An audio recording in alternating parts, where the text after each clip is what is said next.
It's the Daily Talk Show episode 936. What is happening, Gronks? What is going on? Happy Monday. Back in the office? Yeah. Second app back. Mm-hmm. Feeling as good as the other one. The same. No, I mean, I'm just a bit hungover after that Friday night's shenanigans for the Christmas party, and landed myself a cold sore. Well, you can see why people don't drink. Mate, I had forgotten, and now I remember. What was the actual experience waking up Saturday after a Friday night of drinking? First time in 4 months? 6 months? Yeah. But who's counting? Hurt very much. It hurt, and silly boy. And I'm still feeling it days later. Did you, when you're communicating to Amy, does she get it? Is she like, I understand that you've fucked up. It's all good today. Yeah. Fucked up. And then I go to my parents' place and they're just shaking heads at me. Oh, really? In like a smile shake? Oh, just as in you silly boy. Just silly boy. Silly boy. And I'm actually glad that I don't normally drink. Mm-hmm. And that's going to be a thing moving forward. But I have a few occasions locked in. Like I saw my brother out that night, and I texted him the next day because he'd been out for 9 hours. Oh, wow. And he was in a world of pain the next day too. So we did cork and canvas. Yeah, cork and canvas. And then Jenny was lovely. Jenny from Cork and Canvas. Shout out to you for putting up with us. Mm-hmm. The loosest group she's ever had. I think it was her last shift actually. Put off it. No, but I mean, I'm here today. But this is what happens. I remember I used to think it was like alcohol giving me cold sores, but it's just like your body run down. So I've got a fucking cold sore on my lip, which you haven't pointed out, which is nice. I can't even notice it, to be honest. Yeah. It just looks like you got a bigger lip. Well, no, the good thing is masks are done in Melbourne majority of the time. If you go to the supermarket, mask, but everywhere else, no masks. Yeah. So I put the mask on for a little bit, and it really annoyed me. Yeah, just because of the cold sore. Well, we've got an announcement. We love announcements. Last show for 2020. Yeah, right now. Last show. Put it in the calendar. You're too late. You're too late. No, but it's quite easy. Once you say, hey, we're going to finish up for the year, you start to think it's like, why wait? Why wait? I think we've had a massive year. Yeah. We've gone from doing 2 shows a day, and you feel. I think I can see in the team, and especially if I speak for myself, I feel. Speak for me, then I'll speak for you. It's fine. No, I feel the burnout. I feel like it's not even a burnout. It's like, okay, what is? If you listen to hi at thedailytalkshow.com, have you noticed the burnout? But I think that I have seen it in myself where it's like, you know what, like it's like when you can see yourself, like it's almost an out of body experience. I feel like I've spent more time out of my body. Did you die on Friday night? Maybe this is all it actually explains a lot. I think there's so much at the moment. And I think that this happens maybe from stress and anxiety and all that sort of thing. You can see yourself saying and doing things, and it's almost like, and you just feel the tension. And so I was like, what is the benefit of potentially blowing up on the podcast when we can wait until 2021 to have a blow up? I mean, no, surprisingly, you don't have to play with it and put your phone. He's picked up a lens cap. He's got he's got all of his soothers. He started off by grabbing his neck, and now he's like, can we? Can you just take the lens cap's going to piss me off, to be honest. Look, the lens cap blew us up. Yeah. No, it's like when you see the end in sight. That's all you can then think of. You're busting to piss, and then we realise that we actually had a portaloo right next to us. So that's where I was thinking yesterday about how amazing is that there hasn't actually been a real blow up. Like I think the year which when you're in a situation like COVID and like not knowing what the business is going to be, or if the world's going to blow up, or fucking turned to shit, which a lot of it has. Melbourne seems to be all right, but we went through that really hard point. It's interesting because when you're in it, you don't think about it like after you've experienced it and then looking back on it and being like, that's fucked. Most times to cope with anything, you like tell yourself a story that it's not that bad. Mm-hmm. And so even when you're pushing yourself to the edge, whether it be burnout, the story half the time is never actually how bad it is or how, that's like the toxic fucking suppressing of your feelings is actually just a coping mechanism to get through it. Which you've done a good job at being toxic. Like, don't you think? Like, I think that probably it was like no, but I think that some people would say stoic or whatever. But it's like, okay, I'm going to, even if shit is, well, it's only stoic to a point because it's stoic to the point where you're not talking about the issue, yes, or how you're feeling, but then it ends up coming out in a myriad of other ways, and so, I mean, this is the benefit. Part of it's like, why are we doing this? Why are we finishing early? I think it's because it's like this podcast, everything that we're doing, I think like we've obviously spoken about the fact that this is, about the 10 years and about all of this stuff. And that is all still very much true and important. And I think that the other thing is that it doesn't have to be easy all the time. It's not easy. We spent 80% of this year in the not easy bit of doing stuff. But then just because things aren't easy, there's different levels of pain. It's like, I mean, I'm a cyclist now, so I can talk about this. Yeah. No, but there's pain that is actually like, oh, I've just herniated a disc or I've broken a leg. I should stop. Yeah. And then there's the growing pain.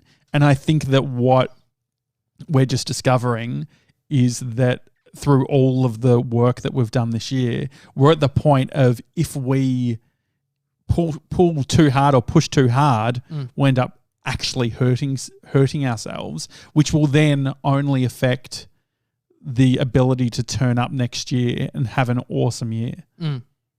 Yeah. I mean, what was this time last year?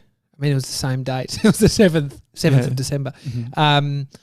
Where were we then? That was like we'd come back from Los Angeles and we were still pushing through with shows, and that was even tense and hard back then. And so it's interesting. We've always, like, you can always shift your physiology by going into doing a show and then feeling good on the other side, but not necessarily everyone being in a great place. Yeah. And so the tricky bit is it's not just you and I anymore.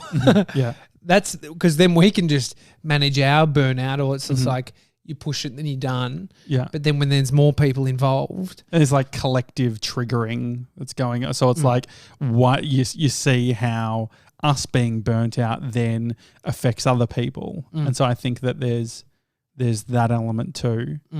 I'm glad we're through this year. Yeah. and it be better out the other side than it was going in for us. It like honestly is. And so that's for the show. That's for all our relationships with everybody involved in the show, the community. It's like I've said to a bunch of people, it's like we've managed to grow our business, but I don't feel like I've left my house. Yeah. And so you can grow when it feels like you are confined to a space or like lots of learning, new thinking, which can feel like you're not progressing because it's like you're having to take on so much new information, which doesn't necessarily in the moment feel like you're progressing because you're feeling like you're like, oh, fuck, what's going on? Yeah. And that was COVID for most of us. I mean, fuck, we're so grateful in this country. Look at America, dude. Yeah. They're in trouble. I do think about like the gratitude for just being the lottery around like where you're born. Dude, I didn't choose it. Yeah. I didn't choose it. And so I was just the strongest sperm, and I still am, between me and my brothers. Much stronger than you guys. No, it's good. Another 2 weeks before we actually finish up for the year, and that's going to go in a second. Yeah. 2 weeks, yeah. 14 days. Yeah. I mean, there's, the client, like, I guess part of it is that when things, like I guess people don't think about this necessarily all of the time, but it's just when you are successful in the thing that you're trying to do, that doesn't mean that problems go away. If anything, you get more problems, but the problems outweigh the thing that you're working towards. And so if you think about like there's much simpler ways of living. Like that's what I think about, right? Like it's like so much of the stress that we have is self-imposed. And so there is the other version, which is, you could like remove all of that. But I feel like what we're dealing with is we have this really strong purpose.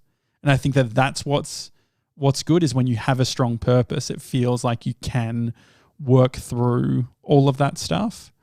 And I think like everything's a story. Like for us, the story has just changed. The story of like at the start, all we had was you and I, and all we could say was we're going to do this thing. We're going to keep, and I think I've surprised myself in how consistent we've been, how we've shown up, and we've almost like arrived at that place where it's like that story, that's been one part of the journey. But now there's the next story of like, how can we support our team more? How can we build something that's going to last, the next 10 years? And so that's going to require something else. It's like we've been just hammering away using the same hammer, and we haven't yet had the moment of stopping and saying, we've actually built out a toolbox. We have all these other tools and all that sort of thing. Maybe we should do something else, or maybe there's other things, or how do we even, how do we reset? How can we look at what we're doing and say, okay, like, let's make some changes? Well, I mean, what are stories? A lot of the time it's just either a belief or a version that gives clarity to what you're doing. So, and that's the problem with fucking anyone giving advice about what to do. And so if we told someone to do what we've done, it most likely won't work. Yeah. And that's where it's someone like Gary V's hustle, work. It's like that's such toxic information for a group of people. Some it might work for. Well, so some people need to work harder. Yeah. Some people need to be reflective. Like the idea of don't overthink. Some people need to overthink. And so this like this prescriptive sort of advice around this is what you need to do is different. And so the other thing too is it's like there was a time where we thought that what the business was going to be was the daily talk show. We thought that we were going to have a crew and a team that was just supporting this show, would be creating original content around the daily talk show stuff. And then there was a shift. We worked out that like, that's actually not the best way for us to get to the freedom that we want. To be able to get to the freedom that we want, we need to bring in other people. We need to support them. We need to do all of these other things. And so I think that what can happen is we can create a story at the start. It gets very sticky. Things change, but the story is so sticky that we can't actually pivot. Like, I mean, I fucking hate that word, but like you can't in the moment realize that like, hang on, if I'm not where if we've got all of this new information, why not actually change your mind? Why not, like the car's out there, like can we one day fix the sound in there? I'm sure no one else heard it. I'm sure you didn't. So for instance, a story is told by an individual that other people either listen or it's to yourself, right? And so if the story you can be okay with being a different path to the one that you were telling, then that's as good as it needs to be. Yeah. And so, because people just listen to what you're saying and that's where you don't, being influenced by, so for us, if we were influenced by what some people might think, even friends of like, you got to keep going. Yeah. It's like, that's not considering the situation or actually living the story. And so you can shift it. You can make it exactly how you want to work it out. But I mean, for us, we needed to not do a show for years on end because we're a couple of battlers with no talent. You know? But it's also it's that saying of like, if you always do what you always did, you'll always get what you always got. And it's like, yes, there is the iterative approach, which is what we've been executing on, which is show up every single day and you'll build, and that's happening. But then there's also like we are at the tip of something greater that's happening.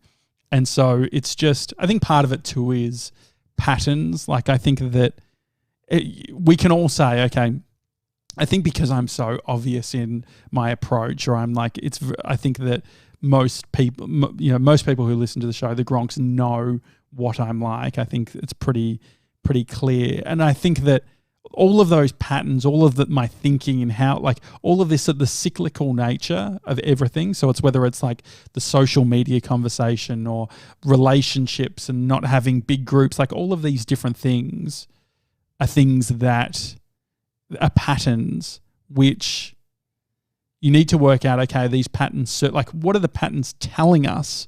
Like what do we actually, like if these things keep on happening, and I guess drinking is like a good example. It's like, what do we get out of drinking? What are the, like, what's the, every time you drink, what happens? Or every time you do this, what happens? Or hang on, like this is the third or fourth or fifth friendship or relationship or whatever it is, interaction that has gone a certain way. And so part of it is me realizing, oh, hang on, like these patterns, whilst they might involve external forces, can only be changed with my willingness to adapt and recognize it and then say, okay, so if these things are going to happen, if the stress is going to get too much, or if this is going to happen, it's like, what's like the version, like what can I do? What's in my control to change that? And I think that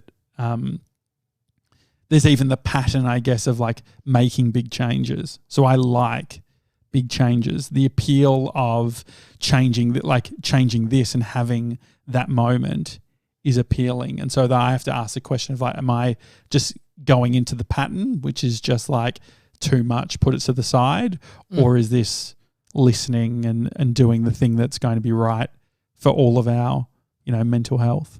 Which one do you think it is? Well, I think that you have to think about why are you doing it? And so I think for me, it feels like there's a gut instinct element to it as well.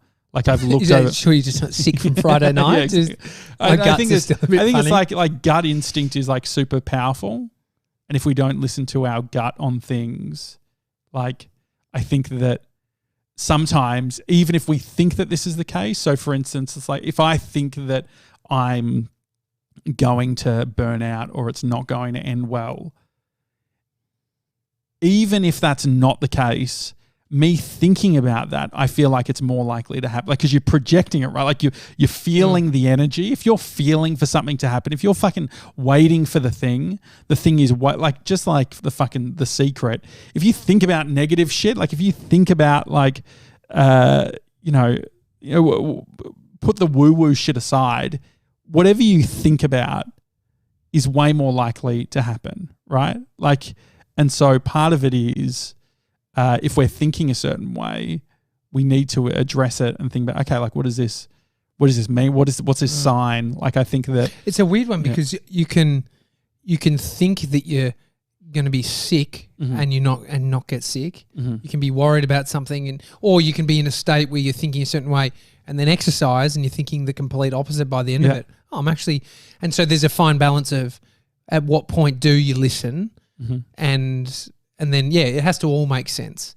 So when do you, like, what's an example of when you've listened to signals that you've gotten from yourself? I think it's definitely now going to Christmas, it all makes sense to take time off. That's why I'm all for it. I think the harder one is, when did I think something? When was I acting without listening to me thinking that I shouldn't have been doing? Also, like thing? Drinking, coffee, all of these things that you've decided to stop. You got a signal that told you there was a point in which you decided, hang on, like I need to change. Yeah, definitely. And so for some people it's really big. So sometimes it's the really like, and this is the whole thing. This is why big things, we can't control what's happened in the past, but what we can control is like, okay, how we're responding, how we're reacting, what are we learning? And so I think that's an element of it. When you get the signal, when you get the big thing, there's a version which is like, are you going to accept that as your reality? Are you going to say, oh, this is my life, this is how I do it? There's a thing called the crucible moment, which I remember my friend Sai telling me about it, but it's like the big thing that happens in people's lives that radically changes everything. And she was talking about like many protagonists that we love, that sort of hero's journey, they have an example of that crucible moment where it's like rock bottom, things have to get worse before you can have the lens and the focus and the perspective to make the change. Oh, relationships for sure. I think early days for me, being in relationships or being with people, I'm like, oh, I just know I shouldn't be. And then but you're not listening to it. And that's like think about all the things in life where there is some, not reward, but there's some benefit of being in the thing, even though you're thinking another thing. Business, relationship, and are you like on the scale, like I think that I'm pretty in tune. Like I think that part of it is like I think that my internal voice, whether it serves me or not, is very loud. And I struggle to, once these things are happening, like, or if I'm thinking something, I find it hard to shift out of that mindset, if that makes sense as well. Yeah, and then I guess then there's the version of, like you're saying, the pattern thing. If the pattern is that you're shifting things based on, it's a hard one because it's like you can also be wrong. Your gut also can be wrong. Well, if you think about someone who's like been in a bunch of relationships and then you hear the same story from them, like, oh, I've met this person, like she's actually the one, like fuck the last, but like there's all these things where it's like we do a really good job of tricking ourselves. But yeah, I think it's the advice that a lot of people give of like, listen to your body. That's one way of it, like in relation to your health, or I guess it's how weird is the human existence? Like how you can feel, like you think about anxiety as an emotion and the feeling that it can give you, like visceral feeling and what it means. And some people actually have anxiety and it not actually be real about the thing that they're going into. It might be a situation, their body's responding. They probably really don't need to be responding like that, but there's something going on internally. Like even sometimes I feel funny. I'm just like, what the fuck? What am I like? It's like nerves. Well, I think that part of it, like one thing that I've recognized is like the speed in which I go to any issue is very quick. Like I don't, and I think that that's been the shift for me, is like trying to give time. Like, so if I feel a certain way, like I think that most of the time, if it's a big issue, like you'll know about it straight away. I guess part of it is, but then I don't know if that's true, because I think that like part of the feedback you've given me previously is that I will layer things. And so then the hard thing. I know what you mean though, because Amy and I, it's probably Amy and I where I want to sort it out ASAP. Like if something's happening in the moment.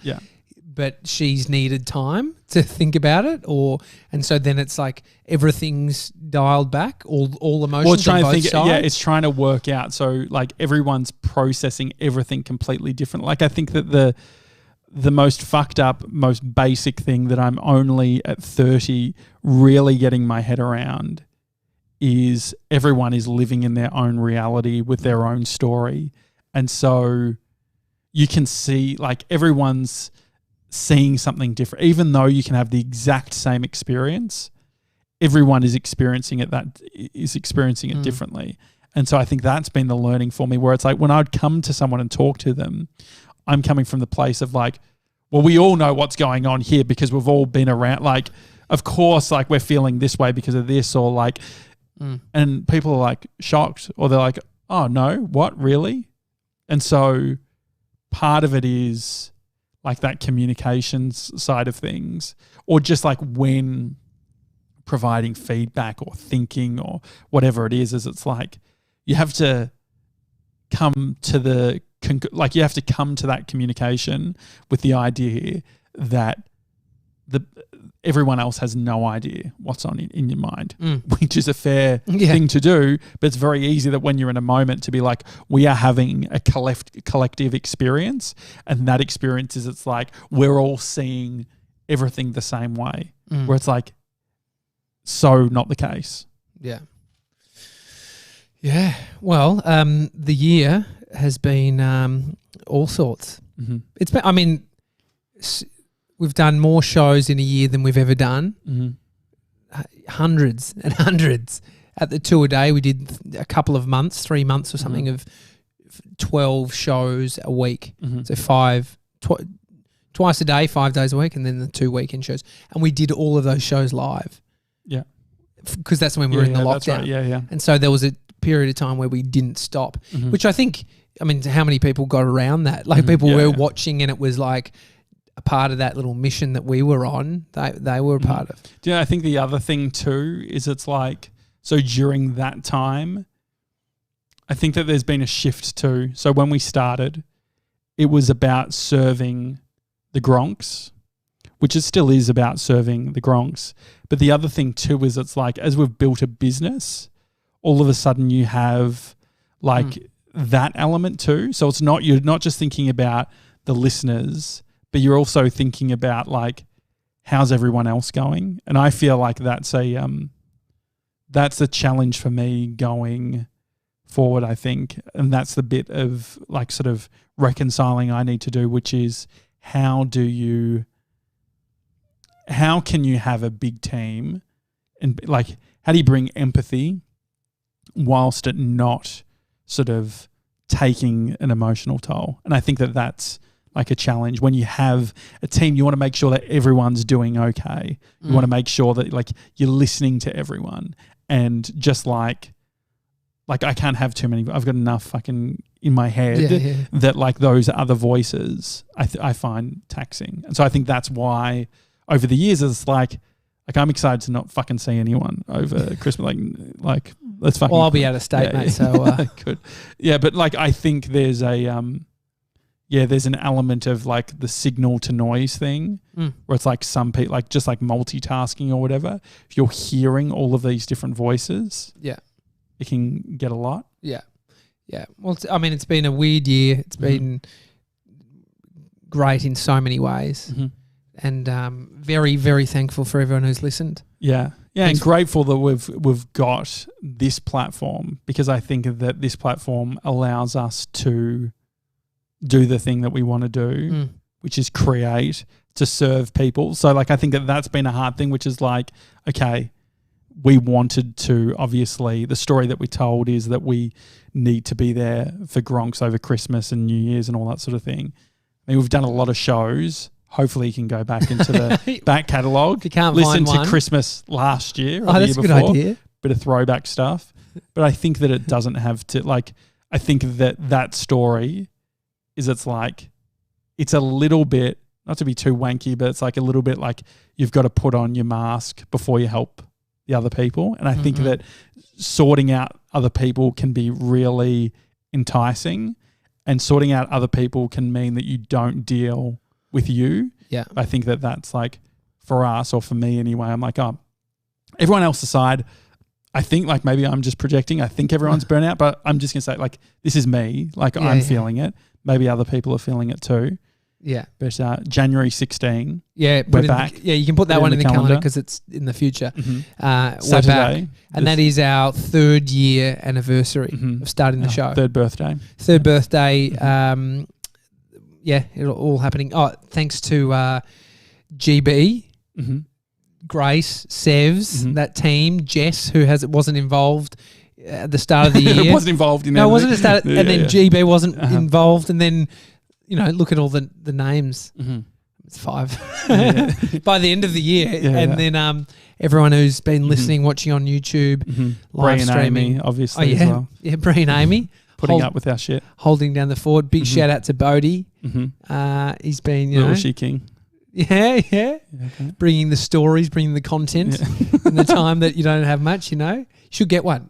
A kid or a little she? No, I'm all good. That's all good. Lots of content there, but we love you. We love everyone. Love you, Gronks. All right, it's the Daily Talk Show. We'll see you in 2021. Have a great Christmas, New Year's, and we'll see you next year. See you guys. Love you.